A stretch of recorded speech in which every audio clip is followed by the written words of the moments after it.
My fearless friends, it is almost winter. It got cold. I'm wearing a sweater and I kind of miss summer and I miss the choices that I had back then. Now, what does this mean? Am I not present right now?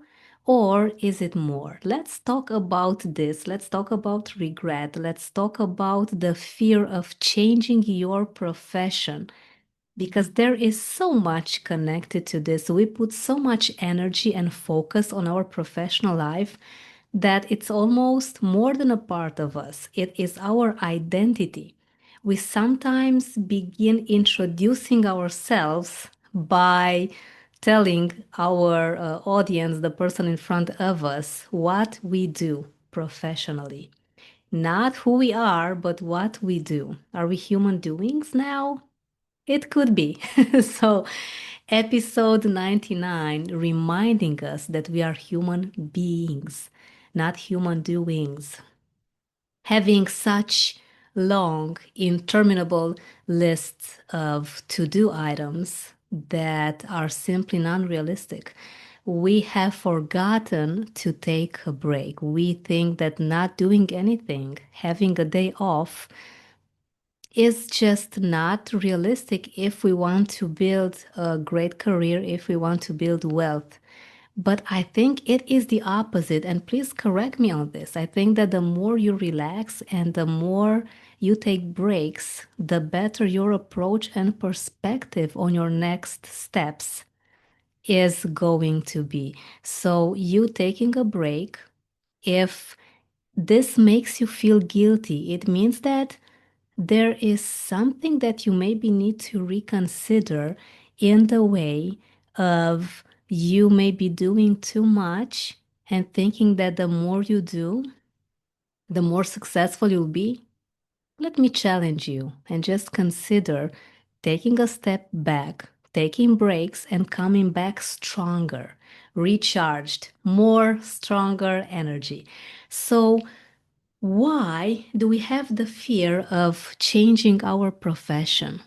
Is it the fear of being judged because we began a path, we started doing something in our career, we maybe started a business, but we just don't resonate with it anymore. We just feel not fulfilled at work. We just need to have a new path, a new job, maybe a new field of interest. So we think that we are maybe not worthy if we change our minds too often, if we say no too often. We need the exterior validation. We need people to tell us it's okay, you'll be doing great, you can do this, you can change your mind as many times as possible, and it is going to be great for you. It doesn't happen like this in real life. We think that the more we change our mind, the more unstable we are, and the more people are not going to rely on us anymore. So, how can we make it work? Let's get to the bottom of it all. And let me share a bit of my story because I started off doing something completely different. I don't know if you know this, but I am a translator. I have my master's in traductology, which is the science of translations, and I loved every single bit of it. I began doing translations on my own. I was very young, just finished my university degree before going to my master's. And let me tell you, it was tough. It was a lot of work in under closed doors.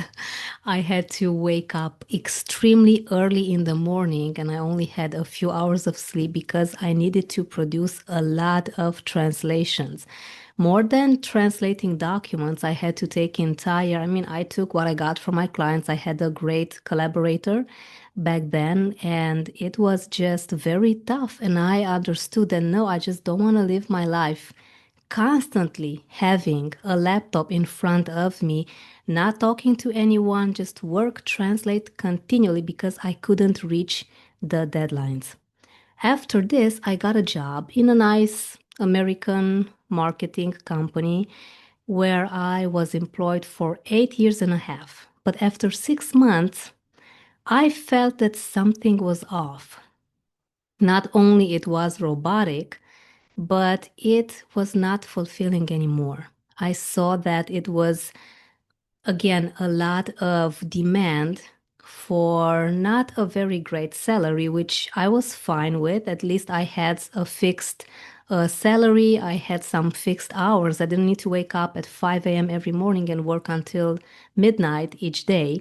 I had some time to spare. I had a nice environment. I had nice people, nice colleagues at work, but it was just not for me. I remember having a heart disease and having a hard time going to the office every day because it felt so draining. It felt very soulless. I tried working from home with them, but as the situation got different, I couldn't do that anymore. So I moved to Belgium. There, I had this amazing inspiration to move with NLP. I did this before moving because I had a heart disease and I was looking for solutions. I think you already know that story, that part of the story. And in Belgium, I was just building my website, trying to figure things out. It was all exciting and new.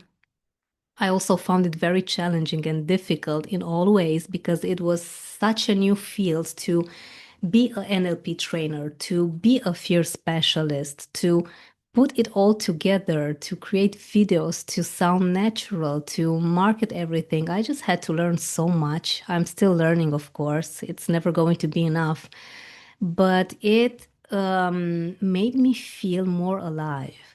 I still did some translations back then. Oh, and I forgot to tell you about me tutoring a lot of amazing Arab kids here in Timișoara, where I live.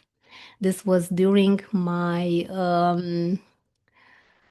college degree. When I was at university, I had quite the big amount of kids that I was tutoring: English, Romanian, even maths, and even I also had a child that, well, wasn't a child anymore, an 18-year-old wanting to start learning for his driver's license. And guess what? He passed the exam. So I was just so content with this. But of course, this wasn't something that I wanted to do my entire life. It was just for a season and it was great. I learned so much about this amazing Arab culture, which I adore. And it was just great personal development and a lot of growth. It was a side activity, but it was fulfilling. I enjoyed it financially as well. So I did change my mind, and I am going to change my mind again pretty soon because why not? We can do this. I and you, my fearless friend, you can do whatever makes you feel alive, even if you change your mind 4 times a minute. This doesn't mean that you are unstable because of how you think that others perceive you. Because let me tell you something, what people think about you is not your problem, it is none of your business. Why would it be? Are you living their life or are you living your life? Are they paying your bills or are you paying your bills? You searching for things could be a limiting belief. It could be that you are not happy, not fulfilled, no matter what's going on in your career. So I have a question for you, that if you feel that you are changing your mind too often, again, changing your mind is normal. But if this bothers you, I want you to please consider the following question. Why am I bothered about changing my mind? This is such a simple, logical question when we think about what we just discussed because it gives you enough insight so that you'll go deeper and deeper based on your answer. I want you to please go 7 layers deep and keep on asking yourself why based on the answer that you get. And you know what this means when you have, aha, so this was it. You need that aha moment. You need that full awareness to make you understand what's really at the bottom of it all. So I want you to please put this in practice. Let me know your comments. Let me know your questions if there's anything else that arises. And my fearless friend, when you want more, I'm here to guide you and your team into conquering fear and stress at the office and creating an amazing fear-free culture that nourishes both you, your team, and your entire organization. Go to my website, roxanapope.com. You'll find the details in the description of this episode, and I will see you soon with another episode. Thank you so much for joining and best wishes with this exercise. Let me know how it goes for you.